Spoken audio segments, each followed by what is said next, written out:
AP cabinet విస్తరణకు సర్వం సిద్ధమైంది.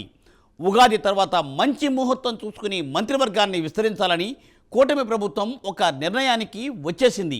ఈ క్రమంలో శాఖల పునర్వ్యవస్థీకరణ మీద ముఖ్యమంత్రి పవన్ కళ్యాణ్ ఇప్పటికే ఒక అభిప్రాయానికి వచ్చినట్లు తెలియవస్తుంది. ఇప్పటికే మెగా బ్రదర్ నాగబాబుకు కేబినెట్ బెర్త్ కన్ఫర్మ్ అయినందున ఆయనకు ఏ శాఖను కేటాయించబోతున్నారు అనే దానిపై సర్వత్రా ఆసక్తి నెలకొంది. మరోవైపు ఆయనకు ఒక కీలక శాఖను కేటాయించబోతున్నారనే ప్రచారము జనసేన వర్గాల్లో జోరందుకుంది.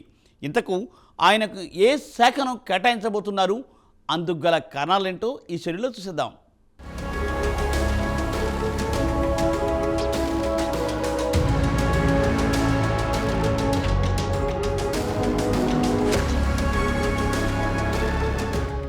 ఏపీ కేబినెట్ విస్తరణకు రంగం సిద్ధమైందా అంటే అవుననే సమాధానం వినపడుతోంది.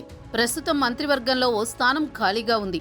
దీనికి పలువురు నేతల పేర్లు వినబడినా చివరకు జనసేన నుంచి నాగబాబు పేరును ఖరారు చేశారు. ఈ విషయాన్ని టీడీపీ, జనసేన రెండూ అధికారికంగా ప్రకటించాయి.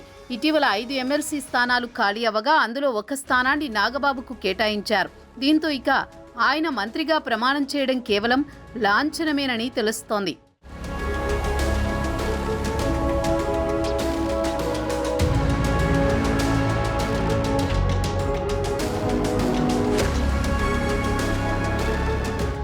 నిజానికి గత 4-5 నెలల నుంచి ఏపీ మంత్రివర్గంలో మార్పులు చేర్పులకు సంబంధించి వార్తలొస్తున్నాయి. కేబినెట్లో మంత్రులుగా ఉన్న 2-3 పనితీరుపై ముఖ్యమంత్రి అసంతృప్తితో ఉన్నారనే వార్తలు వినిపించాయి. ఈ క్రమంలో వారి స్థానంలో కొత్త వారికి అవకాశం ఇవ్వటమా లేక వారి శాఖలు మార్చటమా అనే అంశంపై సీఎం ఇప్పటికే కసరత్తు చేశారు. ఈ క్రమంలోనే గత రాజ్యసభ ఎన్నికల్లో సీటును వదులుకున్న నాగబాబుకు మంత్రి పదవి ప్రస్తావన రావడం, దీనిపై ముఖ్యమంత్రితో జనసేన పవన్ కళ్యాణ్ వ్యక్తిగతంగా భేటీ కావటం జరిగింది. ఆ సమావేశంలో నాగబాబుకు కేబినెట్ బెర్త్ కన్ఫర్మ్ అయిందని అప్పట్లో టీడీపీ వర్గాలు వెల్లడించాయి. అయితే అప్పటికీ నాగబాబు ఎమ్మెల్యే లేదా ఎమ్మెల్సీగా లేకపోవడంతో ఆయనను శాసనమండలికి పంపిన తర్వాతే మంత్రిగా ప్రమాణం చేయించాలని జనసేన నిర్ణయించినట్టు కూడా వార్తలు వినిపించాయి. నాటి నుంచే నాగబాబు మంత్రి ఎప్పుడవుతారనే చర్చ మొదలైంది.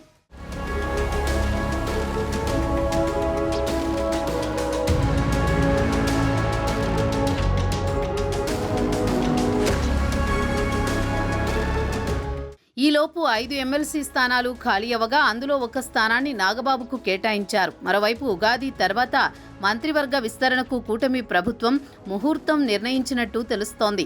ఈ క్రమంలో ఆయనకు 2 శాఖలు అప్పగించాలని కూడా మౌలికంగా నిర్ణయం తీసుకున్నట్టు తెలుస్తోంది.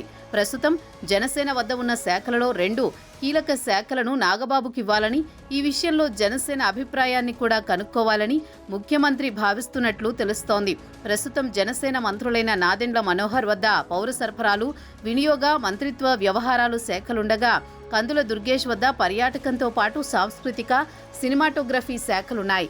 ఇక జనసేనాని పవన్ చేతిలో కీలకమైన గ్రామీణ అభివృద్ధి, అటవీ, పంచాయతీరాజ్, గ్రామీణ నీటి సరఫరా, సైన్స్ అండ్ టెక్నాలజీ శాఖలున్నాయి. దీంతో జనసేన వద్ద ఉన్న 2 కీలక శాఖలను నాగబాబుకు కేటాయించాలని జనసేనాని భావిస్తున్నట్టు సమాచారం.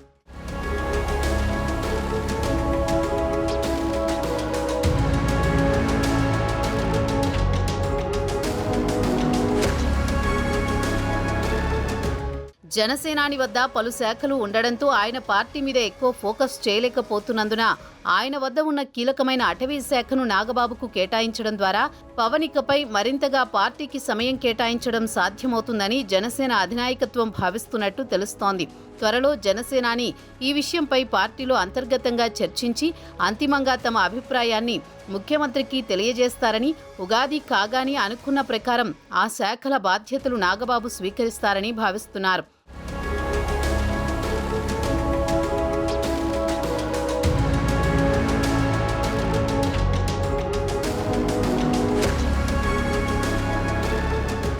మరోవైపు నాగబాబుని కేబినెట్లోకి తీసుకోవడంతో పాటు ఇతర మంత్రుల శాఖల్లోనూ కొన్ని కీలక మార్పులుండే అవకాశం ఉందని కూడా రాజకీయ వర్గాల్లో చర్చ జరుగుతోంది. ఇప్పటికే శాఖల వారీగా ముఖ్యమంత్రి నిర్వహించిన సమీక్షల్లో ఆయా మంత్రుల సమర్థత మీద ముఖ్యమంత్రి ఒక అభిప్రాయానికి వచ్చారని, పనితీరు విషయంలో వెనుకబడి ఉన్న మంత్రులు తమ సమర్థతను నిరూపించుకునేందుకు మరింత సమయం ఇవ్వాలని, అదే సమయంలో ప్రభుత్వం ఏర్పడి కేవలం 9 నెలలు మాత్రమే అయినందున ఇప్పుడే మార్పులు చేర్పులు చేస్తే జనంలో నెగిటివ్ అభిప్రాయం ఏర్పడే అవకాశం ఉంటుందని కూడా సీఎం భావిస్తున్నట్లు తెలుస్తోంది. మొత్తంగా జనసేన ఆవిర్భావం నుంచి శ్రమిస్తున్న నాగబాబుకు మంత్రి పదవి దక్కడంపై జనసేన వర్గాలు సంతోషం వ్యక్తం చేస్తున్నాయి. ఇక ఆ ముహూర్తం కోసం వారు ఆసక్తిగా ఎదురుచూస్తున్నారు.